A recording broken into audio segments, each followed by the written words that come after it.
Ang lapad ng kanyang ilong, halos malaki pa to sa kuko ng aking hinlalaki. Ngasin ko yung ilong niya. Nakita mo, puro ilong, pero makita nyo naman, ang laki ng ulo. Ano daw ito?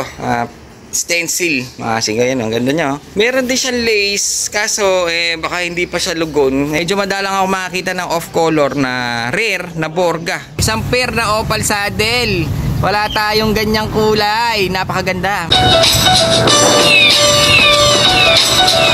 So yung masi ko, napakalulam ng panahon. Magdamag ata nag-uulan dahil pag open natin kanina masi ko, talagang nag-uulan pa rin. Kaya yung mga cage natin sa labas hindi natin masyadong nilabas dahil baka mabasa masi ko. Ngayon medyo huminto kaya meron tayong chance na mag-video kahit na wala naman tayong bagsak.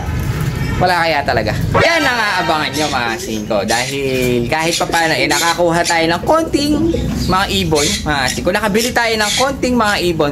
At saka hindi lang yan. Meron pang dinala yung pinsan natin na sus, ang gaganda. Lagi naman. Puro off color. Rare. So, meron tayong mga bagong biling ibon. Ang problema, para malulungkot sila. Maghapon kasing umulan, mga singko, no? Medyo malulungkot, pero pag nilapitan mo, sumasaya naman sila kahit konti. Ayun, konti lang.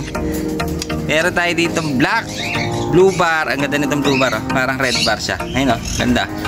Tapos meron tayong black check doon, nakak sa ilalim. Ayun, sa likod. Medyo okay naman, wala naman sipon itong mga mga singko. Medyo malungkot lang kasi dahil malamig ang panahon, kakaulan lang. Itong isang to, medyo light yung kanyang pagka blue bar. Kumpara mo dito sa mga to, dirty blue bar. Ay, napakarumi mga singko. Pero yung isa, linis. Ayun, linis, babae. Ay, napakalinis, babae ito. Yan yung mga nabili niya. Ano pa siya? Double banded pa siya. Siguro club ring ito, tingnan natin. Swerte makakuha. Ayun, double nga, double commercial ring. Swerte makakuha. Ayan, bali meron pa tayo dito. Ito, meron tayo dito isang sibong. Kasi ganyan, isang young bird, pero tingin ko parang Homer siya kasi ang laki ng ilong niya kumpara mo dito sa mga ito, kasi halos kasi laki na niya ilong nito. Kaso dahil bata pa, pinkish pa yung ilong niya, pero pag namo dito medyo nag-edad, baka lolobo ilong niyan. Medyo malaki siya sa size niya, young bird. Ayun, ganda pa ng kulay, Batman. Kasi ganyan, siya lang ata yung sibong. Ito, ang linis talaga nito. Light yung kanya, parang silver na. Ganda nito, parang yung mga Peter C. Ayan, puting-puti. Hanggang ulo, pa silver na. Lalo na to pag na-condition. Sigurado sobrang linis niyan. Double commercial. So ayan, bali meron tayo ditong 2, 4, 6, 7 lang. Mga 5 yung ating nabili. 7 pieces lang yung ating nakuha. Pero meron pa tayo dito. Ayan, medyo malungkot sila sa ganitong panahon mga singko dahil nga nag-uulan.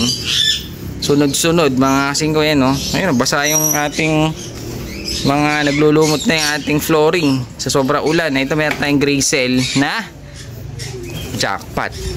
Clip ring. Clip ring pala. Meron number kasi. So yeah, bali ito pa. Meron tayong isang. Ito pair yata ito. Itong blue white flight. Ayun, basa sila kaya mukhang madungis. Tsaka isang blue bar na nakatistis ang pakpak. Hindi siya club ring, commercial lang. Ngayon meron tayong nakuha dito kasi giant. Ito yung tinatawag nilang German Beauty. Meron pa siyang sing-sing mukhang kinarerata ito. NFS, not for sale. Not for sale yan. German Beauty, kung makikita nyo napakalaki niya. Dahil sa German Beauty kailangan matatangkad, mahaba leeg, maigsi buntot, masingkot, tsaka yung ilong syempre ganyan, makinis. Kaso itong isang ito, tingin ko baka may edad na. Kasi yung ilong niya medyo kumukulubot na, baka pag may edad na gumagalito. Kasi ang German Beauty talagang makikinis ang ilong nila, masingko. Pero itong isang to pero ang laki ng ilong. Ayun, ang lapad ng kanyang ilong, halos malaki pa to sa aking daliri, sa kuko ng aking hinlalaki. Ngasin ko yung ilong niya. Ayun, nakita mo, puro ilong, pero makita nyo naman ang laki ng ulo. Mukhang kabayo na parang daga na ewan ko ba. Ayun, ganyan ang German Beauty. Ngasin ko, black check pa, my favorite kulay. Kaso nag-iisa lang siya, kak siya. Dahil yung kanyang pair daw nawala, kaya dinala na ng Tropa Beef sa atin. Ayun, nabili natin tuloy ng secret. Kasi ganyan, halagayin natin yan. Sana makakuha tayo ng hen na pwede nating i-pair sa kanya dahil poging-pogi ako sa kanyang itsura. Dahil black check nga, my favorite. So ayun, bali yan lang yung bagsak sa atin. Wala ngang iba. Kaso, ito dala ng pinsan natin, isang pair pa. Nilabas ko na para makita na ng mga tropa pips natin. Isang magkapatid na opal saddle. Napakaganda. Isang pair na opal saddle. Wala tayong ganyang kulay. Napakaganda mga singko. Napakalinis. Wala siyang mismark. Kumpletong-kumpleto yung kanyang pagkasaddle. Napakaganda nito mga singko. Ayun, no? Pati kulay. Hindi siya ordinary saddle na parang mga blue bar, black check, red, yellow. Yung kanya opal saddle. Back to back. Ayan mga singko. Ganda. May leg band. Naka GRPL pa ata itong isa. Ayun, no? Ang ganda ng kulay nila. Sobrang linis nito. Young bird. Pag ito, napakaingay na motor. Pag ito mga singko hindi nabili at medyo nag-matured, ako nang bibili niyan mga singko. Yang na yang po. Kayang-kaya pa itong patutunin. Napakaganda ng ibon. Opal saddle ang tawag nila dyan. Napakaganda ng ibon. Ang gaganda talaga pag mga off-color. Lalo na yung mga saddle, talagang die-hard ako dyan mga singko. Kung pwedeng buuin ko lahat ng kulay ng saddle, kung may pera lang, wala ta kasi tayong budget mga singko. Pang mahirap lang yung alam natin kasi ito, pero napakaganda nito. Yun nga lang, hindi siya pang mahirap ang presyo. Dahil nga tignan nyo naman, nasa kulay pa lang, presyo na niya. Kaso, talagang wala pa tayong budget ngayon. Ngayon, pag hindi siya nakuha mga singko, at hindi siya nabili, pag medyo nag-matured, tayo ang pipitik niyan. Sige, napakaganda. Nakakagigil. Yung aking pinsan, meron dinala dito na i-dispose daw natin mga singko. Pabenta, kumbaga. So. Ayun o, tinatakpan natin nga dahil nababasa yung mga kalapati natin dito. Ayun o, nag-start na naman maipon yung mga tubig. Bali, ito dala ni pinsan. Meron siyang dalang isang stencil mga singko, isang Andalusian. Yung isa mga singko, hindi ko alam kung anong kulay kasi parang hindi nagtuloy yung kanyang lace ay no. May mga lace siya mamaya titignan natin. Pero yung isang itong pula, parang stencil. Stencil ang tawag niya dito. Ayun o. Ayun o, may mga lace na siya. Ayun o, ganda nito. Kaso, ang problema mga singko, puro kak. At saka medyo may presyo. Hindi siya yung mumurahin. Mangmamahalin ito mga singko. Pang big time. Ayun o, ganda kasi ng kulay, mga rare color.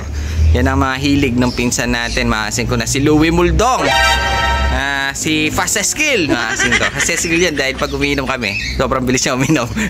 Pero tagal malasing. Yung type ko, yung kak na to na Andalusian ang kulay daw. Kaso titignan natin kasi pag dito sa video po madilim kasi mukhang gray lang.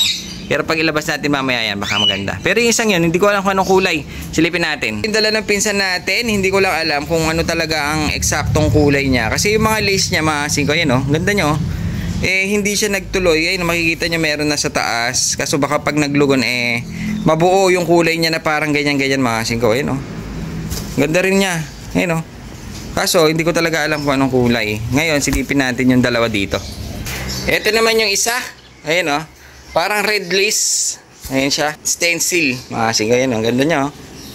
Kaso kak siya. Halos kamukha niya yung nakuha natin. Mga singko. Ayun o. Red na red. Ang ganda. Kak. Kamukha niya yung ating breeder na stencil din. Ayan, no? Kasi yung atin medyo light. Yung kanya medyo halos hawig lang siya. Pero medyo mas dark na konti. Ayan, no? Ang hirap hawakan dahil wala tayong cameraman mga singko. Pero ang ganda nito. Stencil, kak pa rin. So, yeah, bali. Ito yung isang sinasabi ko mga singko. Ayan, no? Ang ganda niya. Meron din siyang lace, kaso baka hindi pa siya lugon. Ayun, medyo may mga lumang balahibo siya dito. Pero pag naglugon siguro to, parang ang ganda niya. Sakto-sakto meron akong Andalusian na hen, pwede nating ibangga dito. Kaso ang problema, mahal ang benta ng pinsan natin mga singko. Pero ang gusto ko dito, Borga siya mga singko. Medyo madalang ako makakita ng off-color na rare na Borga. Ito, kaya baka ikikip natin itong isang to kahit na medyo mataas ang presyo. Dahil nga kailangan natin ng kak na Andalusian dahil wala tayo. Meron tayong hen lang kaya pwede natin pamaris dito. Borga, jackpot makakakuha nito. Ako pala yata. So yan, bali ito yung dala ng pinsan natin. Medyo madilim dito sa pwesto nila dahil yung ulap medyo madilim. Malulam yung klima ngayon dito sa atin. Anong oras na mga singko, malulam pa rin. Bali ito, 3 kak nga lang ang dala niya. Ngayon mga singko, meron tayo ditong isang pair na pinagpaparis pa lang. Ito yung galing kay pulis, mga singko, na ibalik sa atin. Dahil daw hindi na yata maalagaan nung kumuha, kaya bumalik siya sa atin. Ayan, hen siya. Ganda ng ano. Ngayon, pinaparisan pala natin ng blue bar na white flag. Club ring ito, mga singko, itong cock na to. Ayan, ito naman yung hen, galing kay pulis yan. Gutierrez. Ayan, itong isang to, galing sa tropa natin. Ayan, paparisan natin siya. Tignan nga natin. Bali, ito yung isa na cock, mga singko, blue bar, white flight siya. Bali, ang club ring niya GRPC Nefed, mga singko, sa may Gapan, Nueva Ecija. Ayan, napakaganda ng ibon. Tak ito. Ngayon, yung pinaparis natin sa kanya yung kay pulis. Ngayon, yung pinaparis natin sa kanya yung kay pulis na hen, big hen, mga singko. Ang ganda niya, blue check na parang white flight. Bali, ito yung kay pulis na big hen, mga singko. Ayan, ang ganda niya. Blue check, white flight, pero parang lugon siya. Ayun, baka hindi pa paparis. So, parang ginawa niya breeder dahil nga nakatistik yung pakpak. Ito yung galing kay pulis na Gutierrez, masing Sarento. Ayan siya, ang ganda niya. Big hen siya. Ganda parang kulay. Bali, ito yung mga ibon, mga singko. Sana agad sila magpares para mailabas na natin sa labas dahil napakaganda ng mga ibon na yun. Ganda nila.